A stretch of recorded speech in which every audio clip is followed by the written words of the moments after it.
many of us work in an environment in which we, if we are database administrators, our only strict requirement is to keep the servers up. We don't have a lot of very strict guidance on what makes our team successful and capable. And I went through some really painful experiences learning lessons about how to properly run a database administration team back when large teams were uncommon. So I started my career in the 80s, actually. I was a good Fortran programmer, and I was quite a young fellow, and I knew a lot about SQL, which was brand new. And so they hadn't even invented stored procedures yet.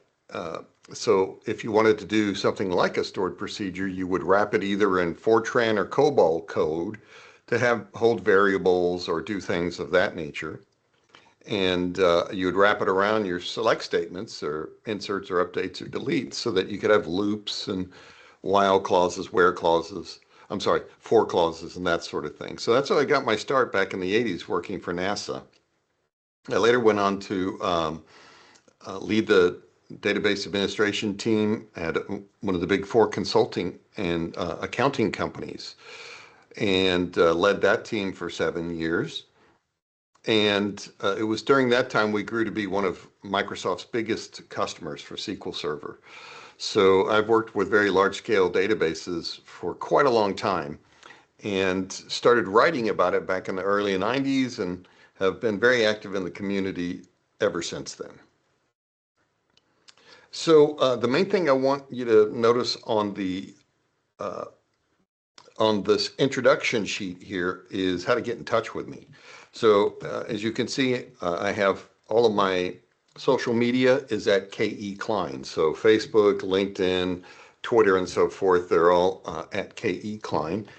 And so you can get in touch with me there, or you can drop me an email at kevin.klein@solarwinds.com. And conversations with my people, those of you who are data professionals, that's my favorite thing. So I always enjoy getting new connection requests and answering questions, that sort of thing. Also, we mentioned that my book, SQL in a Nutshell, it's a bestseller. Fourth edition came out a couple of years ago, so it's still quite fresh. And if you want to take a look at the book itself, you can use that code that I've got there. And in fact, it gives you everything on the O'Reilly Media website. It gives you all that access for 30 days. So let's also have the obligatory commercial sponsor interruption. My company, SolarWinds, enjoys for me to do presentations like this. And so I hope you don't mind putting up with a moment of hearing about SolarWinds. We make database monitoring and performance optimization products. Our best known product is called DPA. It's the first one on their list, Database Performance Analyzer, and it is heterogeneous. So it runs across about 30 different database platforms. It's built around the idea of using weight statistics as your initial point into the RCA process, the root cause analysis process. And it works for Oracle, SQL Server, SAP, HANA, Postgres, MySQL, all of the major database platforms. And so you don't have to learn a new system of keeping track of performance and getting alerts on every database platform you support if you happen to work with more than one. Database observability is our SaaS product. And as a consequence, it also has monitoring for not just the main database platforms like Oracle and SQL Server and Postgres, but also a lot of the NoSQL data platforms that are really heavily enjoyed in the SaaS world. So things like MongoDB and Redis are also part of its portfolio of things to monitor. And then finally, SQL Sentry, and that's how I came to be an employee of SolarWinds, was they acquired SQL Sentry back at the end of 2019, first of 2020. And SQL Sentry is a super deep dive into SQL Server. And not just SQL Server on premises, but Azure SQL databases, Azure SQL managed instances, Azure Synapse. as well as the on-premises data platforms. SQL Server itself, analysis services, integration services, and whatnot. So if you need monitoring, give us a call. I'd love to give you a demo and show it to you and leave you with a working trial that you can play with for a while. So what is the capability maturity model? Well, first of all, it's an industry framework. It's been around for a long time, and I have a little backstory I'll share with you about that. And it is what transitions a team of IT practitioners from haphazard and kind of chaotic into a well-oiled machine that knows what it's doing and has repeatable, predictable, and stable results at a high level of performance, right?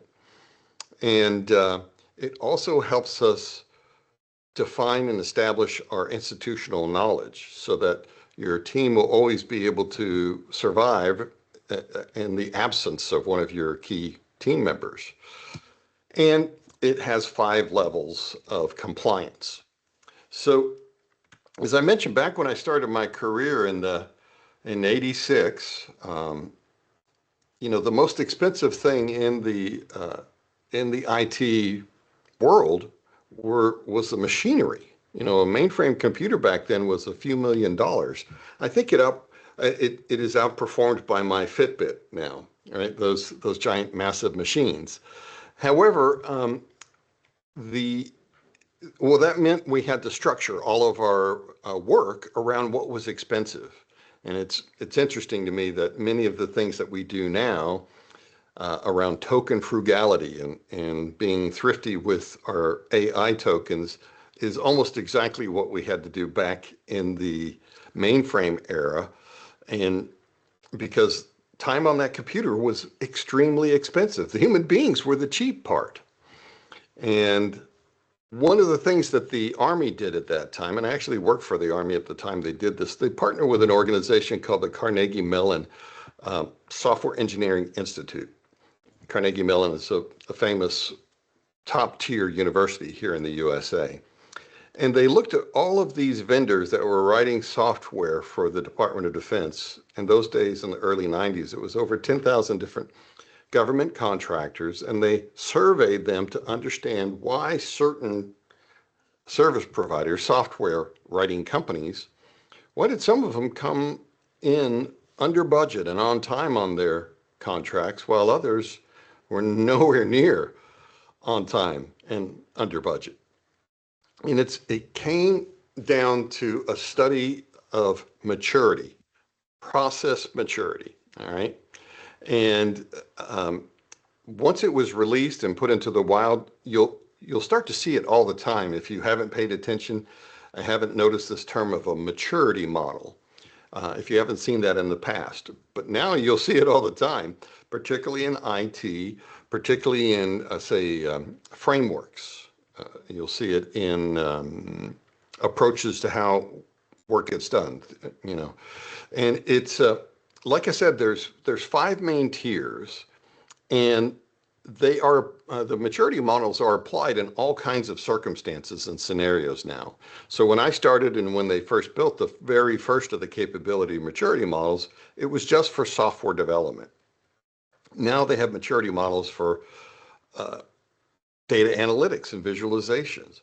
They have them for other aspects of the IT stack, such as networking and infrastructure. There's storage maturity models. There's data lifecycle maturity models, and so forth. Now, the one I'm showing you right now is the information management, or basically the database administrator's maturity model. And on this slide, I'm actually focusing on symptoms of what would put you at a given level of maturity and characteristics that we see in more mature models and mature levels of the model. And so what we have is a situation where most of us are down here at the chaotic level, where we don't have any documented processes. If we are doing work, it's all ad hoc work. Somebody calls us up and tells us we need to do something, or the manager comes by our desk and says, hey, I need you to do X, Y, Z, right? It's very unpredictable. It's very chaotic. You might have 4 different ways that people reach out to you to request help. Some might call you, some might text you, some might send you a message in Team or Slack or whatever you use. Some might email you, and all of the people involved all know different ways to get your attention and take you off of the task you're working on right now because theirs is the most important task in the world, right? Like one of the first uh, things I learned that is a symptom of immature, a symptom of a chaotic environment, was learning about problems by how much the phone rang. So, in the very first days of being at DBA in the middle 90s, there really weren't even tools around to do monitoring. And so if the phone started ringing off the hook, then I knew that something had broken. But that is a bad way to run your data estate. You need to know in advance.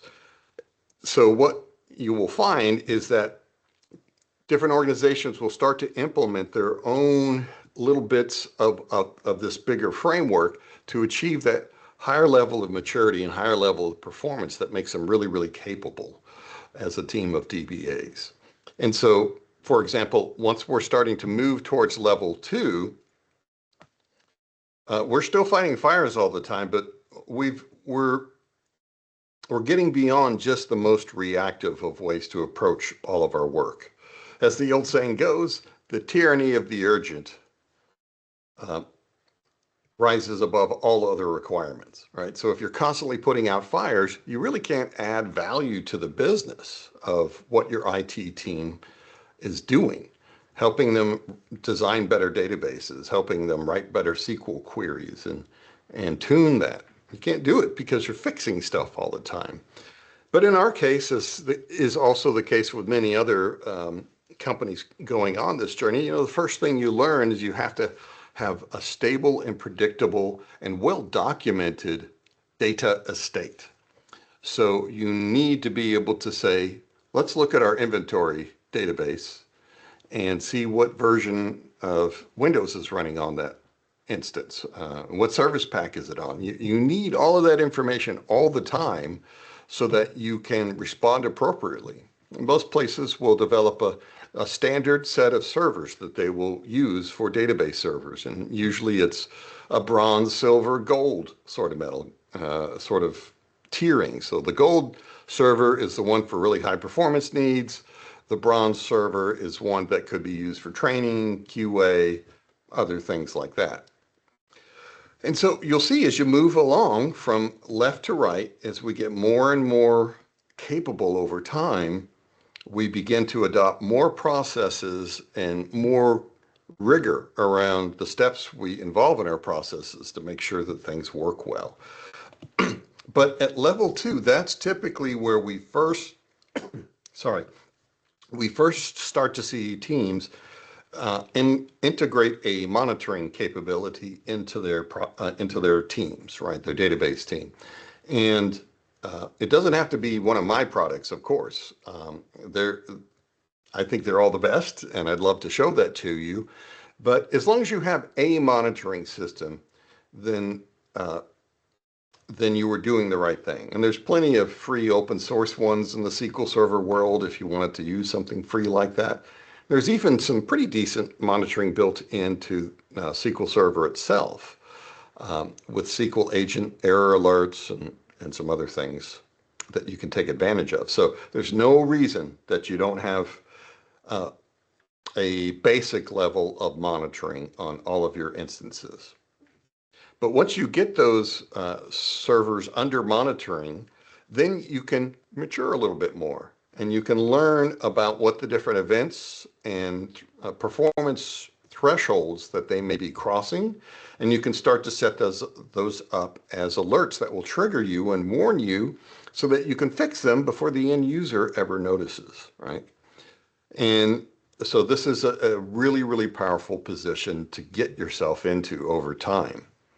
From there, once you have a monitoring system in place, you're able to learn things like what is normal for our servers in terms of CPU, I/O load, memory usage, locking and blocking, all of those really important aspects of database performance, then you can build that out yet again into level 3 of maturity, in which we now have really intelligent thresholds. Maybe we have anomaly detection in our alerting, and we have a mature problem approach to problems. So we have a knowledge base that we can refer to, we can come back to and see, hey, does this version of SQL Server need this particular cumulative update, or maybe a hot fix of some kind, because we've seen this new error message, this new bug popping up.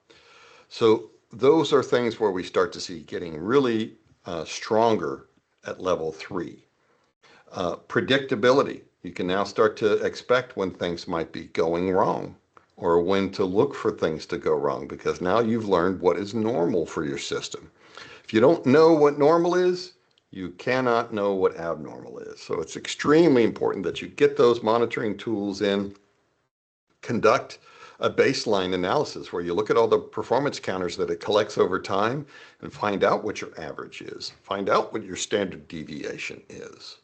And then going even further, you can take that to level 4, where we begin to say things like, based on the configuration of this server, and we set it up for high availability, we've got availability groups on it, we have very tight RPOs and RTOs on it, and the way we do disaster recovery and our backups. So we know we can recover to no more than 5 minutes of lost data. Starting to get into those things at level 4. And so when I would sign my SLAs early in that process as a DBA, I wasn't always sure we could actually do it within the time the SLA said we had to get done. But over time, we began to learn, oh, you know what? Now we've had to do recoverability a lot. We've had to rebuild our redundant servers, our secondary servers, and bring those online. And so we have now learned how to do this very quickly, and we can confidently sign off on our SLAs to enjoy that kind of high performance, right? So that's a very busy slide. I've got a lot more detail in a little bit, and we're probably not going to go into all of that because, again, we don't have a ton of time for all of this. But if you are a leader of a DBA team, or merely a very concerned DBA, and you care about this stuff, and you're not seeing these things done, this is your hero's journey. I did this myself back in the day, and I encourage you to follow this path as well, because it enables you, once you get to that very highest level, level 5, where you are very predictable, you can know exactly what you can deliver to your customers. And at level 4, you're actually, as a team, you're thinking about what your team does as if you were your own little independent business. So you keep performance metrics of your team. Like how many times have you had server failures? How long did it take you on average to restore your server to operations? How long did it take you to detect the problem and fail over? Maybe it happened automatically. Were you able to respond to that? So now you know what your service is like, and you can build even further on that. So that's level 4, and you can build even further on that into level 5. And what I find happen at level 5 is that the business people trust your point of view so much that whenever they're doing anything new, or thinking about a new kind of, maybe we'll switch from Power BI to Tableau, maybe we want to move to the cloud, they will not make any of those kind of decisions without you having a seat at the table.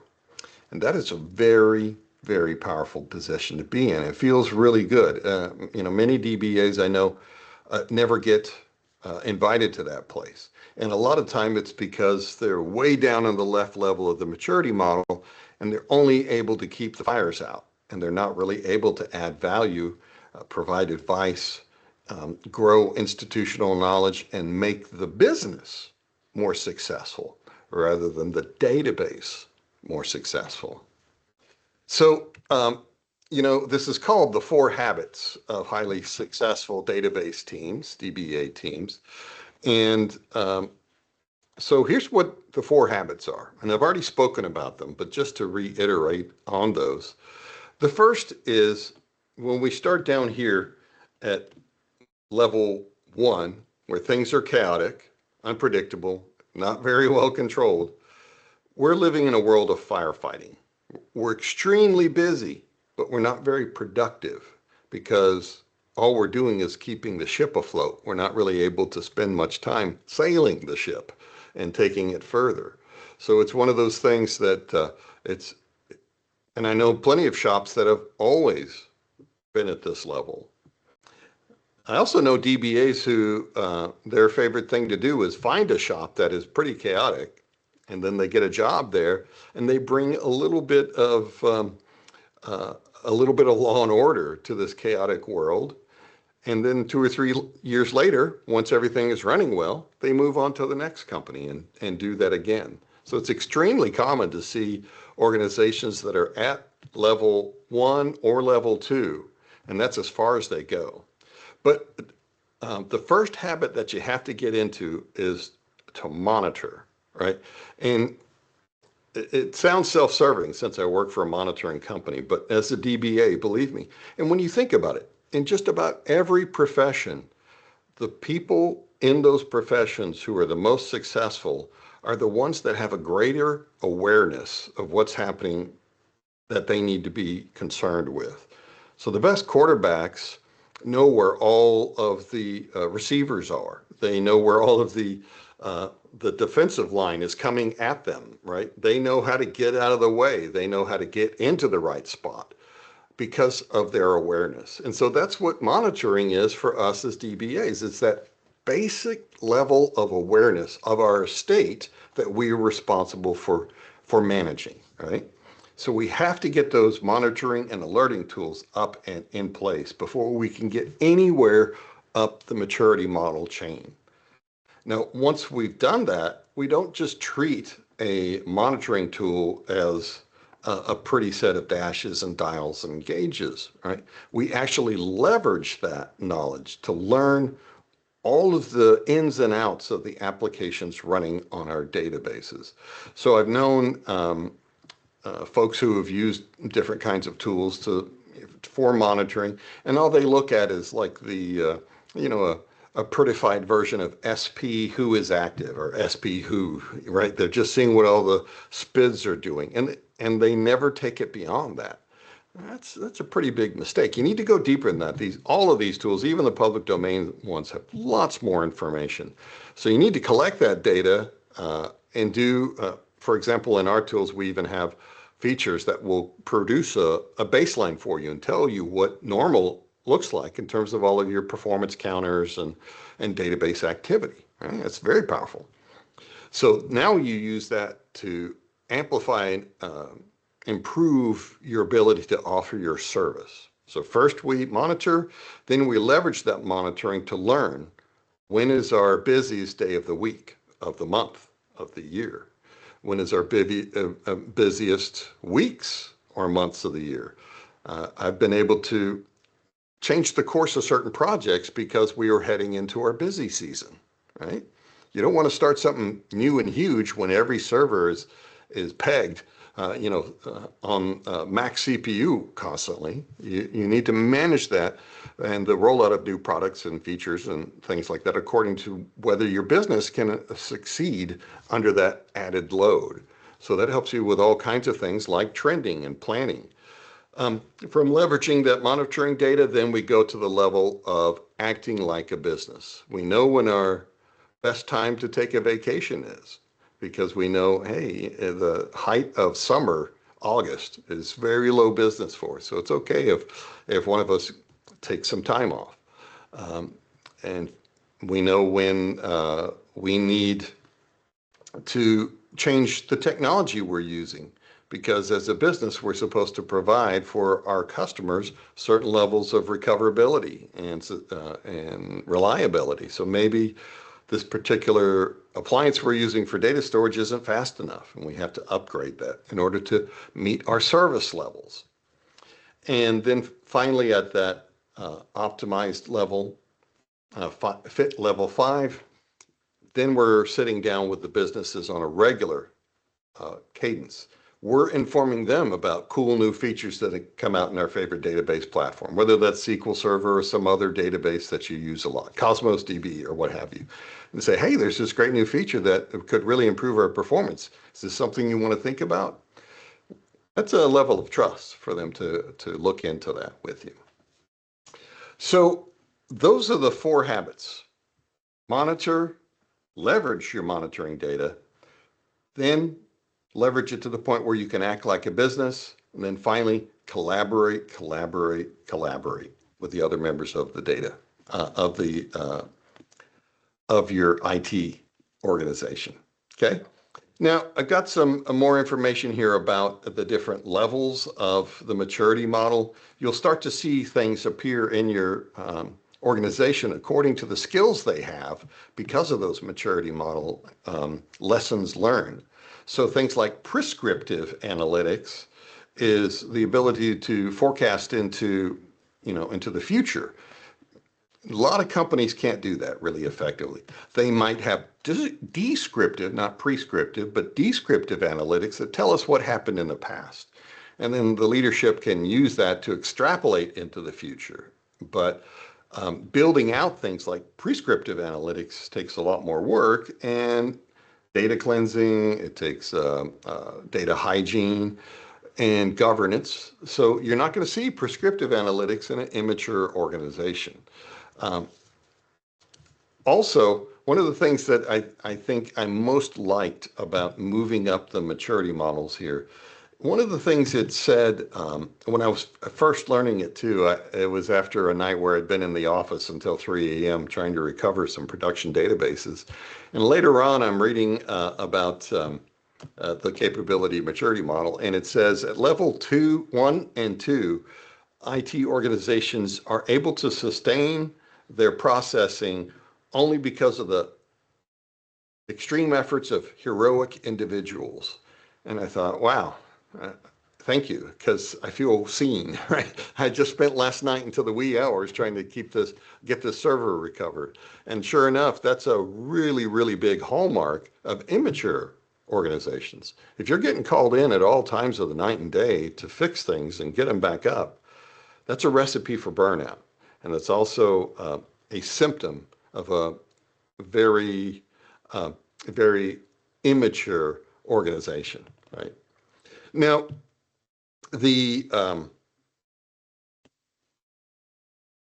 proof is in the pudding, right? So, as the old saying goes, and so just to give you a little bit more feeling for this, there's been some organizations that have done a lot of research into the CMMI. And Gartner is one of them. IBM has done a lot as well. Many of the big consulting houses, McKinsey and Bain and those kind of companies have done a lot of research around the maturity models. And so what we see is organizations that are using it, the capabilities maturity model, they're doing well, right? They are more profitable, and they outperform others by 3.4, right, on the maturity scale. So they are 26% better performing in general. For those that are kind of in the middle of the road, you've gotten over maturity model level 2, or you're at level 2 or slightly above it, you're still 16% better off. And then from there, you might have people who are saving some money on their projects, but it's very small and it's very unpredictable, right? So 6%. Now, the second half of this session is about enterprise standard operating procedures for DBA teams. And one thing, I know that there's never really been a bachelor's degree of database administration. And so that's one of the reasons why we find so many IT shops are inconsistent in how they do different things, and not within themselves, although that happens too, but across different industries, right? So why does one group act one way for their databases and another group acts a very, very different way? And that happens so much of the time because of variations in their standard operating procedures, or um, they may not have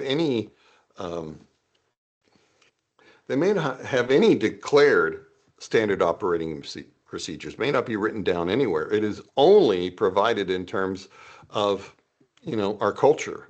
Our history has been such that we use certain processes to do our database administration. But let's spend a little time talking about those standard operating procedures. And so you can get an idea, what is it that I need to do in order to improve my maturity? And the way I've organized this next section might not be the best way, because you can act on certain of those subcomponents of the maturity model at the same time. So there's some things at level 2 and at level 3 that you could do at once. So I've organized these rather than chronologically, though. I've organized them in domains, themes, if you will. And so if you work in an organization that the DBA team just kind of grew from the smartest person for writing SQL queries out of the dev team, and now they're responsible for the databases. Well, you may not have seen what these best practices look like for standard operating procedures. So I thought I'd go over those quickly, and if you like, you can download this afterwards. There's lots and lots of details in the slide notes. So if you wanted to do a little bit more research, you can see I mention where some of these best practices come from, whether it's DAMA or the COBIT framework, ITIL framework. There's the different well-architected frameworks of the big cloud vendors, GCP, Azure, and AWS. Other sources include Google's SRE framework, the system reliability engineers, kind of like a system admin, but web-oriented. So lots of really, really solid clicks or links back to the source information if you're wanting to learn more about this. But the first place you have to, well, and it's kind of implied in here, but it's not explicitly called out, but really the first place you need to start is an inventory of all of your databases. All of the servers, the instances, the virtual machines, you need to know all of that. If you don't already have that framework, you can use one of a couple tools. One is called the Map Toolkit from Microsoft, and it produces really nice reports that will tell you everything about all of your SQL databases. And even if you have the right permissions where you can connect to the database and look inside, it'll even build out your data dictionaries and things like that. So that's the Map Toolkit. They claim it's deprecated, but every few years they still send out an update. So I think it's been 15 years they've been telling me that they're going to deprecate the Map Toolkit, and that's the Microsoft Assessment and Planning Toolkit, by the way. But it's still out there. There's another tool I really like called SQL Power Docs, which is all PowerShell commandlets that will build an inventory of all of your SQL servers, all of the configuration settings at the instance level and at the database level, tell you all about the configuration and the databases and their schemas and that sort of thing. So after you know all of the servers in your environment, and if they're not standardized, then you're going to want to slowly work towards having standards. Like I said, probably a premier, middle, and low tier, gold, silver, bronze tier of server. And then you only have those 3 variations, and that will cause your errors and problems to drop a lot over time, because you don't have issues with having a wide variety of different HBAC, hardware bus adapters, driver levels, driver versions. So after your inventory, you need to have an established escalation and incident handling routine. Hopefully you've even got some ITSM software. course, information technology service management. So hopefully you've got a routing system, a ticketing system, and a paging system already in place. But if not, you need to create it on paper so that you can follow it in that way. In fact, I did a session about 2 weeks ago about creating custom alerts and how to do alerts really, really well. So I have a whole session just on that. You want to have postmortems, and there's a certain way to conduct those. We call them blameless postmortems. We're not blaming anybody. We want to improve things so we're in better shape the next time.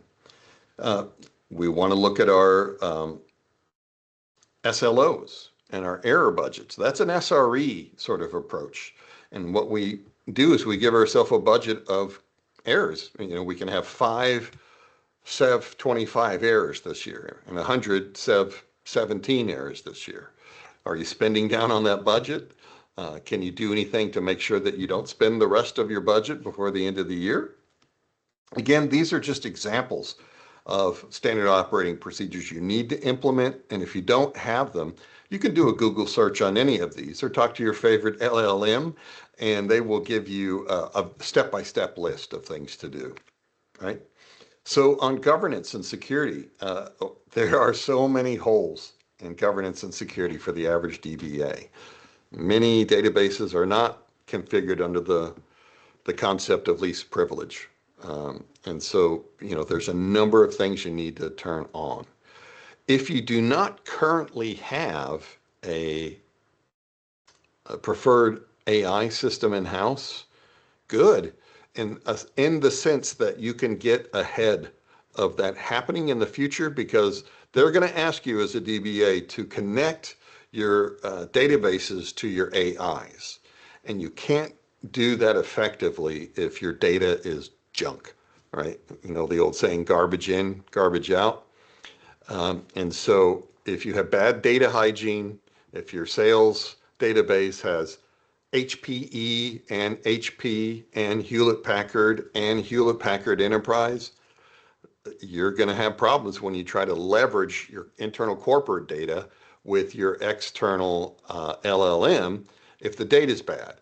And one of the key things to do that follows on your data hygiene efforts and your data governance efforts is to classify, label, and tag your data internally, so that when your LLMs and whatever your semantic layers are that you might use in Power BI or Tableau, that they know when they address a certain kind of data, if it's classified a certain way, then it means what it says. And so the data will show up in your LLM or in your data analytics product correctly, okay?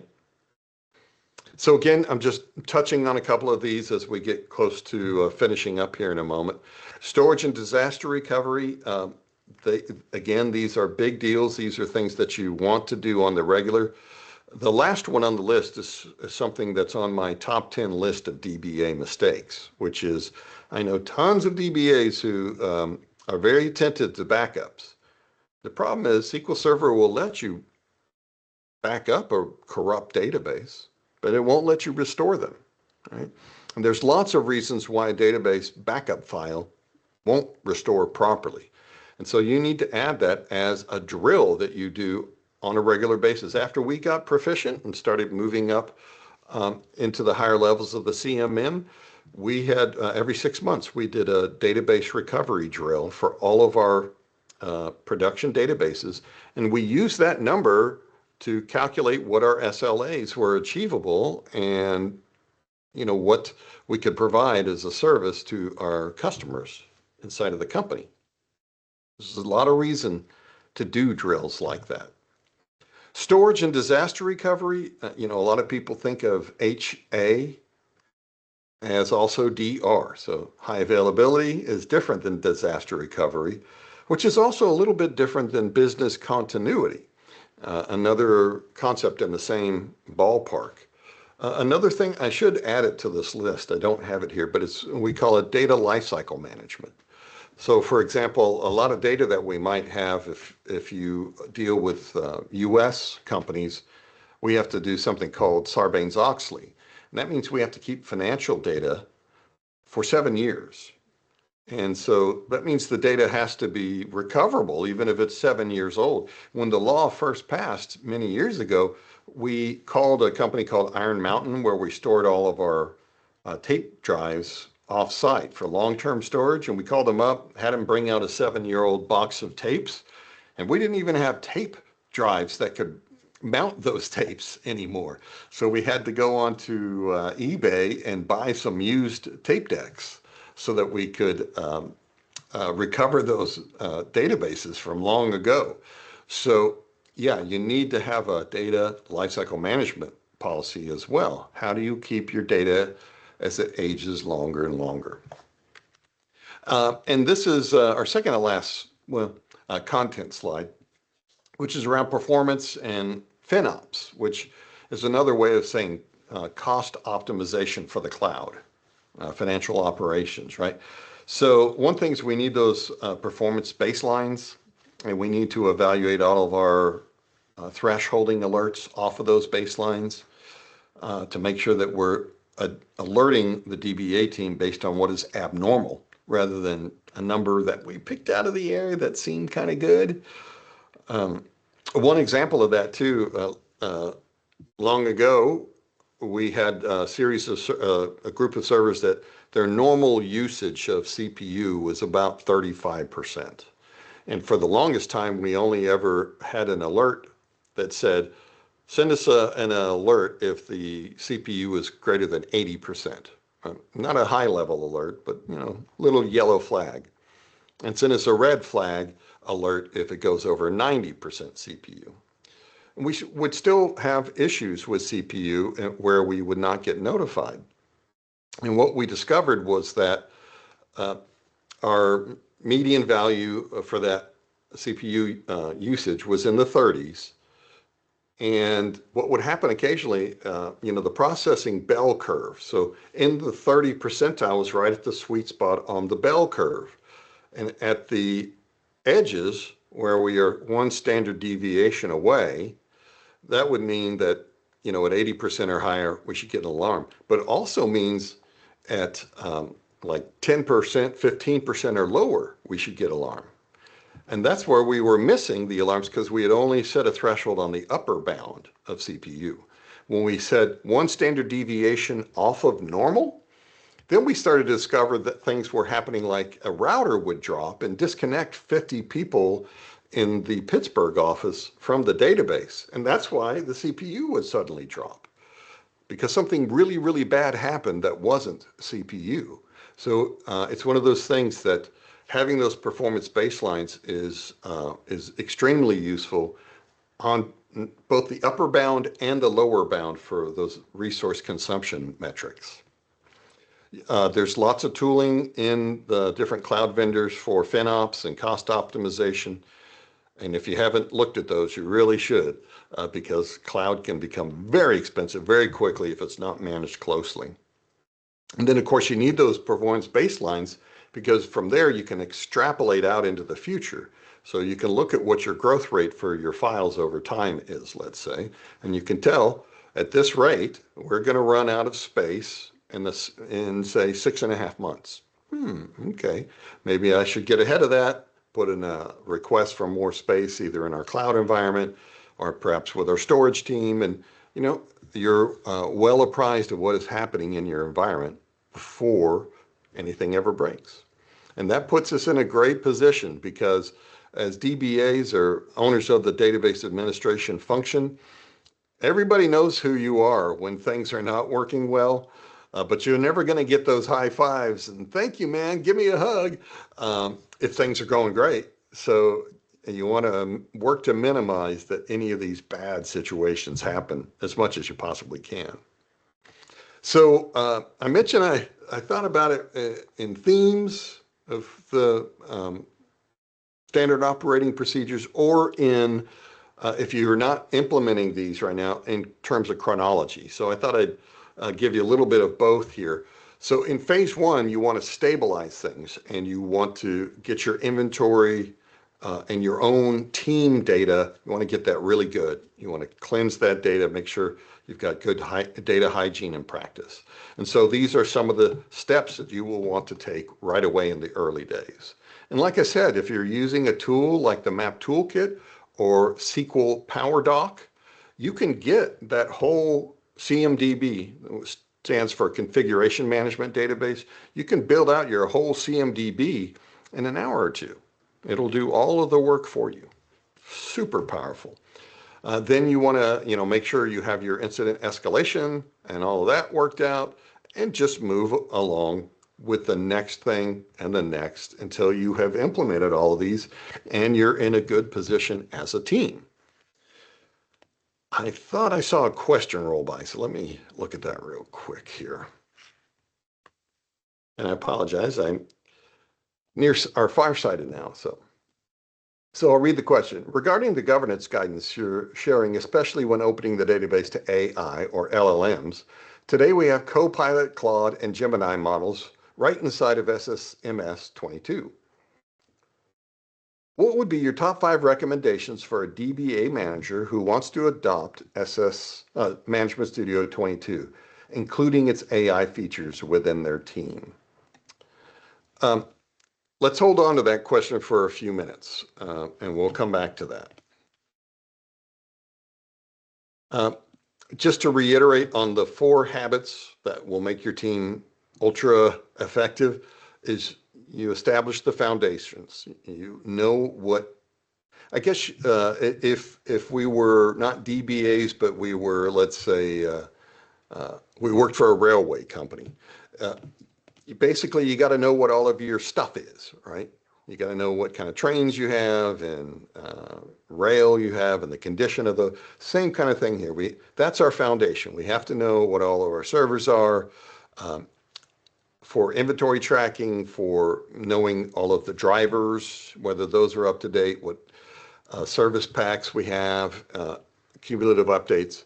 If we don't have that stability of having all of that information mapped out, then we are likely to encounter many, many more kinds of errors and problems because we don't have a single set of servers that act the same way all the time, right? So if we have some Dell and we have some Lenovo, it's twice as much work to maintain, but also it's twice as much unpredictability in terms of what kind of problems you'll encounter, right?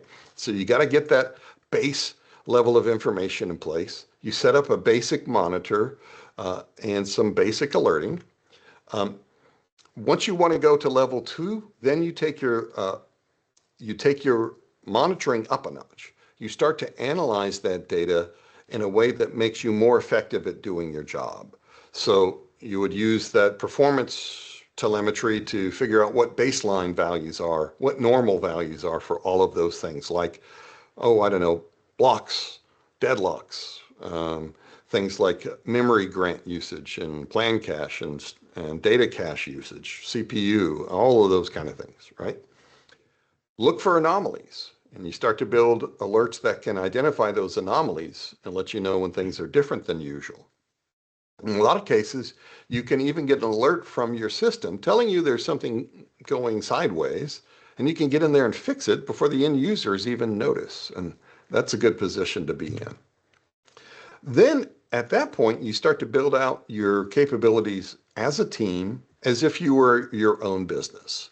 So you build out your processes. You know how long it takes to restore a particular server in a server down critical situation. You know what the expectations are for your SLOs and your SLAs. You know what you're basically capable of and what you're not capable of so that you can say no to when new projects are coming in the door and they want you to do something. You're like, you know what? Can we hold off on that for a month? We've got this other thing we're doing and that's taking our bandwidth. And then the 4th is to focus on using all of that information to make the business itself most effective.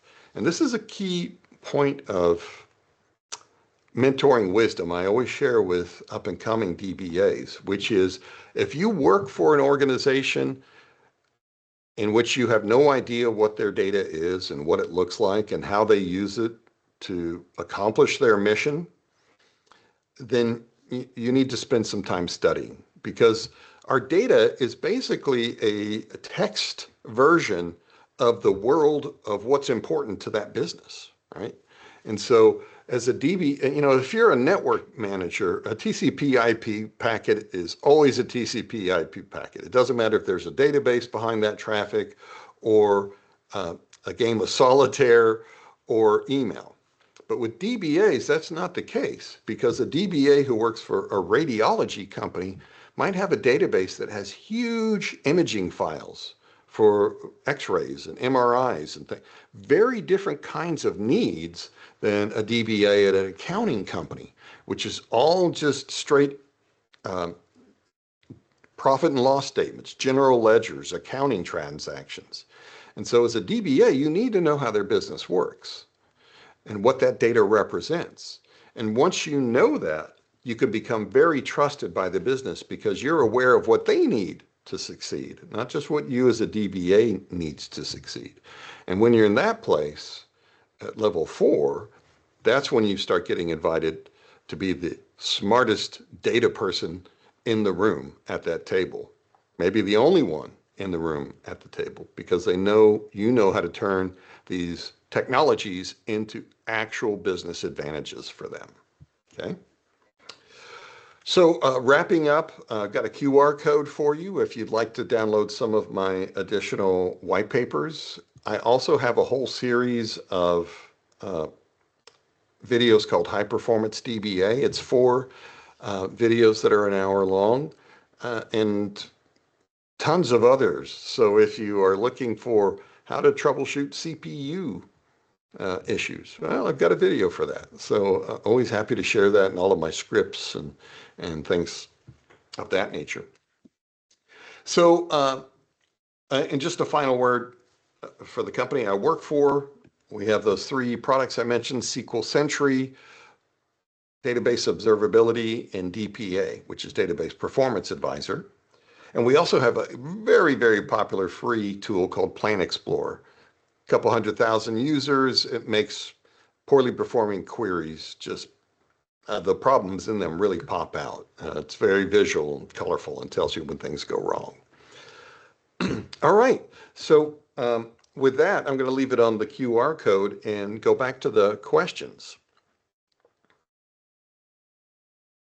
So what would you recommend, your top 5 recommendations for a DBA manager who wants to adopt SSMS 22, including its AI features within their team? I always joke and say that the correct answer to all technology questions is it depends. What does it depend on in this case?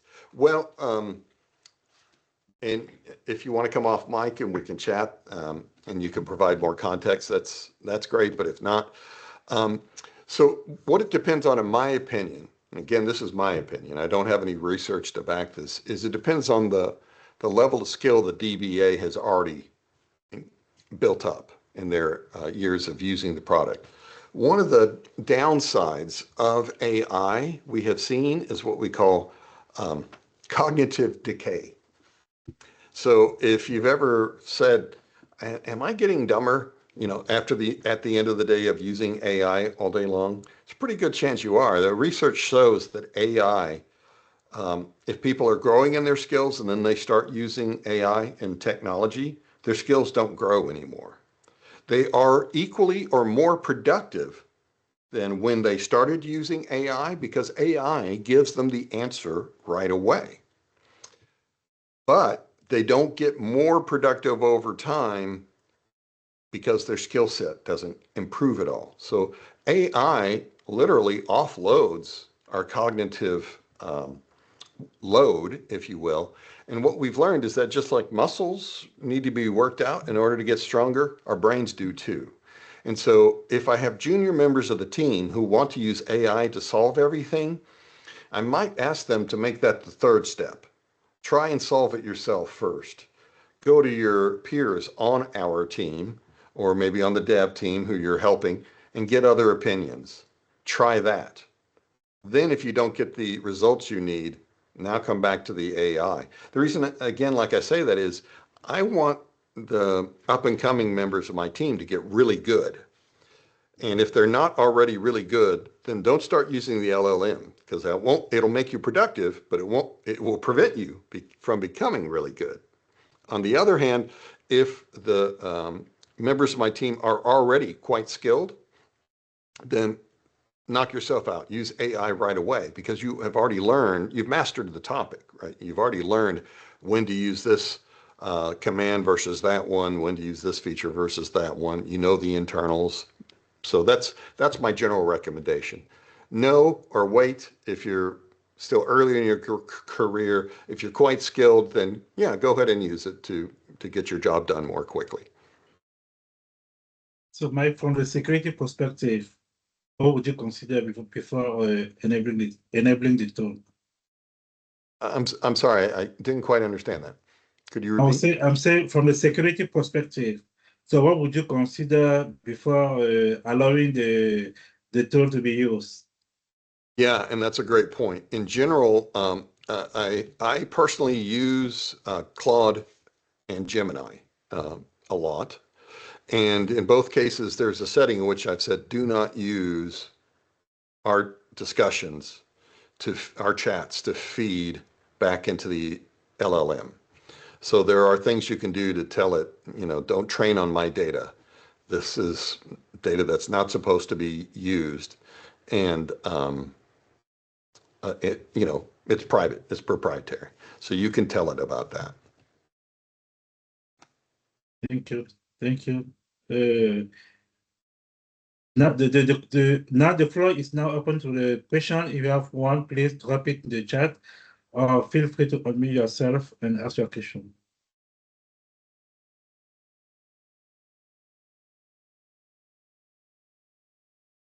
I'm curious too, that, how many of us have well-documented standard operating procedures? One thing I have encountered more over time is that it doesn't seem there's, like airline pilots have their little book they can pull off the shelf if something is happening on an airplane that's not good. And everything in there is documented, but we don't seem to have that in the world of databases. So I'm curious what the listenership is working with in terms of their operating procedures.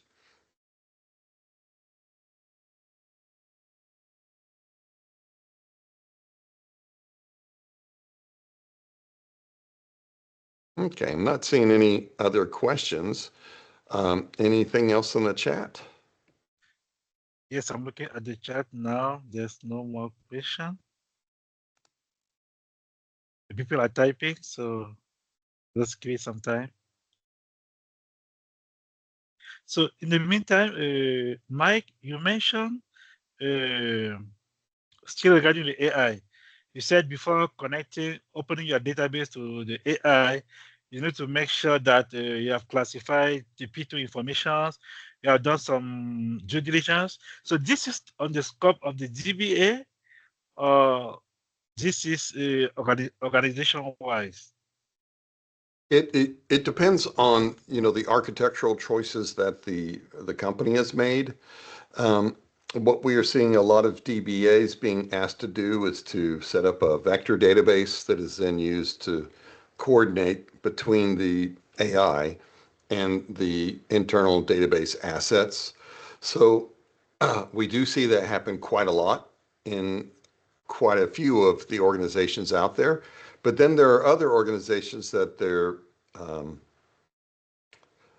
the way they've segmented the work and the roles across the work, they may even have an AI team that can do things like that. And also depending on the technology stack that's in use in the company, there may be more or less for the DBA to do in that process. So there may be a way, for example, for the dev team to do all the work to connect the application to the AI as well as to internal resources. They may have MCP servers connected to SQL Server, or they may have webhooks or something like that. So there's just so many ways that you can do it. It's not guaranteed that it will be the DBA's job, but there are plenty of places where the DBA might end up being the person tasked to do it. Thank you, Mike. So I'm watching at the chat. Any other questions from the chat?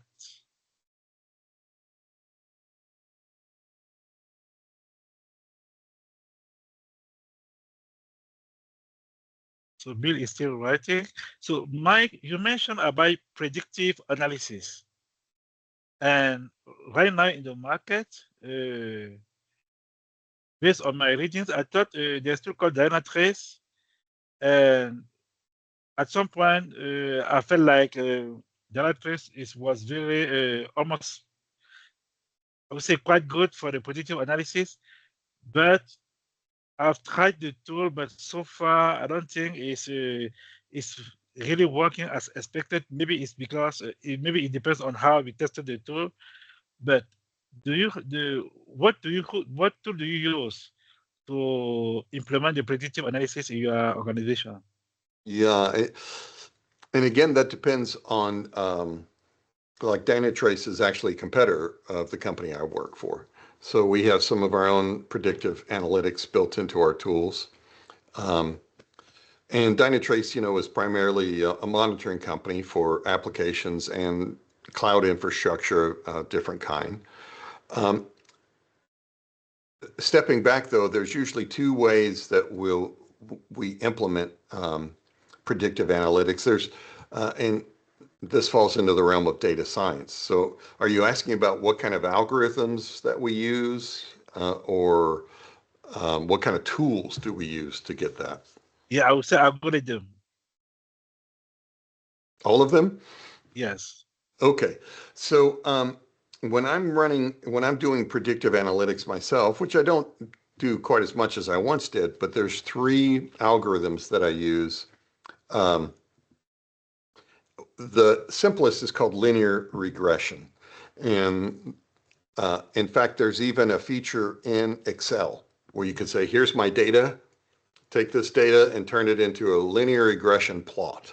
And that's the kind of plot where you might see, at the upper right is, you might say consumption of beer over time. And on the left-hand side, or at the bottom, we have the states and it's by states. And then we have, across this vertice, we have the amount of time it has. And if we're looking at all the different states and we project into the future, usually linear regression is a line predicting the trend upward or downward. So it's quick and easy, but it's also the least sophisticated. The next algorithm that I would usually turn to would be a Bayesian, B-A-Y-S-E, Bayesian, S-E-A-N. So I'd use a Bayesian forecast, again, which is something you can look up. And then I look at, it's the most sophisticated, but it's also in some ways most accurate, and it's called K-means clustering. And so that actually will plot multiple values into clusters, and you can see, the trajectory, if you will, as to how these different clusters are arranging over time. Who's going to be the biggest consumer of hard disk over the next 3 months? Something like that.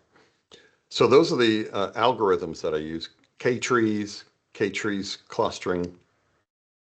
As for tools, though, in my opinion, you buy the tool that best is fit for the purpose. And so there are specific tools that are just for forecasting your money, right? How is your revenue coming in quickly enough? Do you have enough cash flow?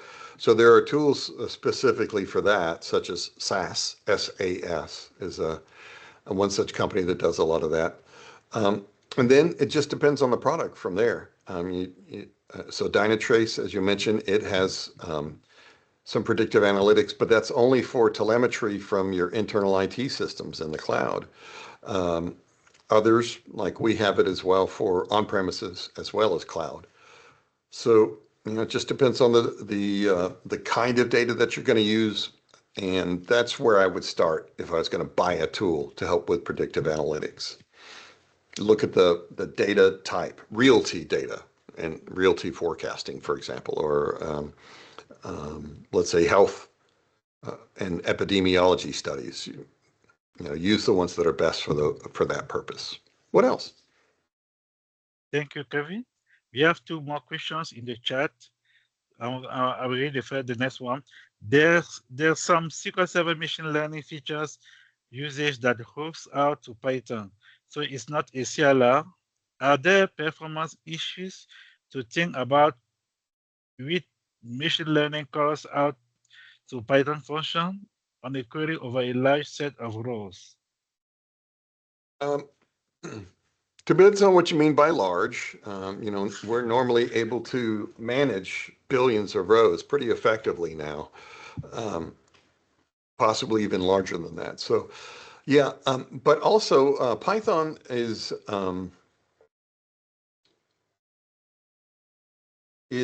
pretty effective at data, all kinds of data operations, especially if you're using it, let's say, in a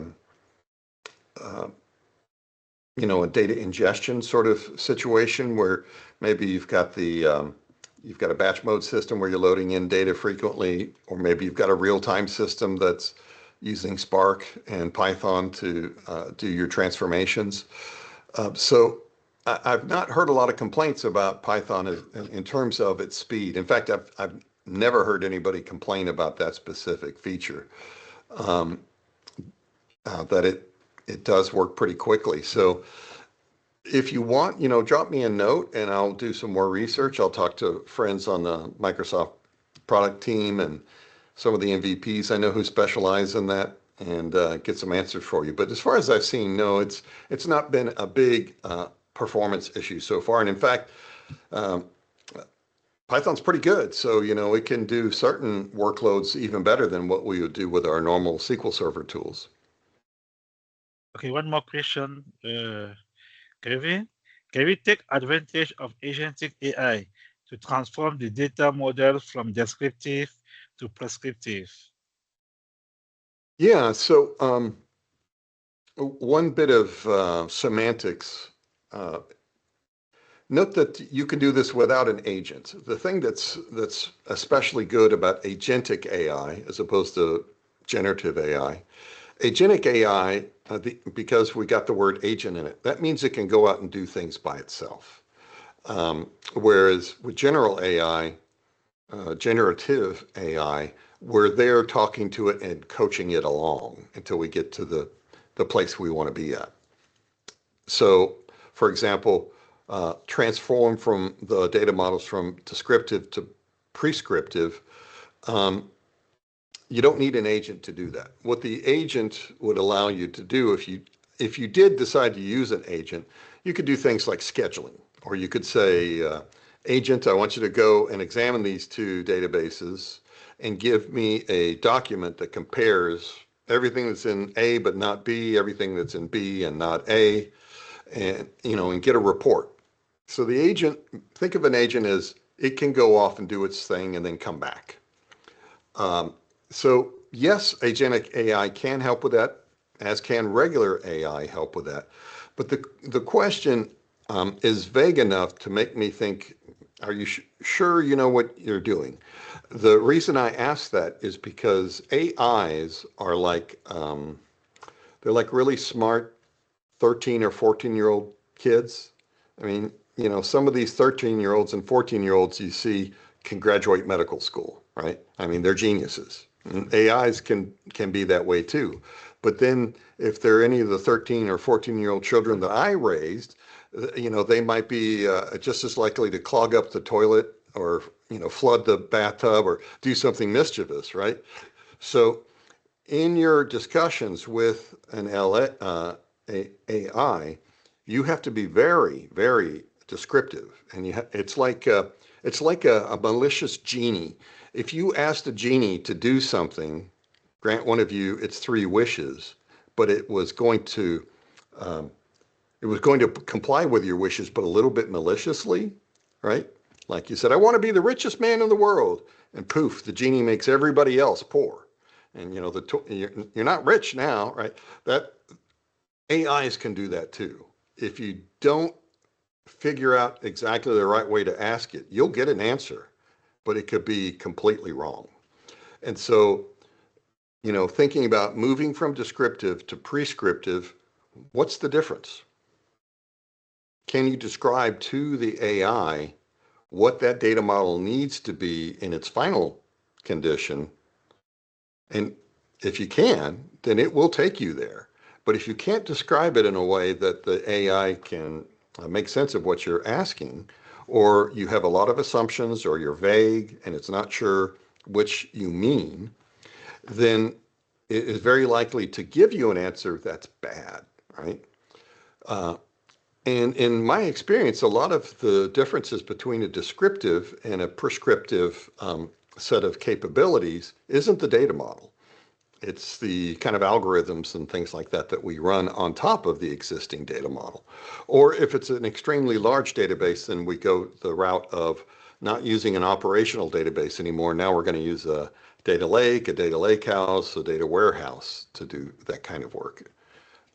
So it really does depend a lot on how much you know and how effective you feel like you can be to guide the AI to get you there. Good question, though. Thank you very much, Kevin. We don't have more questions in the chat. So Well, on folks, that, if you don't mind, one last thing, and I'll put yes, my slide here. Yeah, please do reach out with me. Get in contact on LinkedIn if you're active there, or Facebook, Twitter, what have you. And, you know, I'd be delighted to connect with you and answer any questions you have, you know, give you more information, give you the slides, all of those kinds of things. thanks a lot, Kevin. So we don't have no more question. There's no more question. So that was a very good presentation. You have a lot of information around information management, maturity, disaster recovery, governance, performance, and FinOps. You know, this is the very first time that we are discussing database, and we have someone is mentioning FinOps. That was very interesting. So I see this presentation as a strong asset for anyone working in the IT in general. So thank you again, Kevin, for sharing all this valuable knowledge with our community. Thank you so much. I appreciate everyone. Cheers. Thank you. Bye. Bye-bye.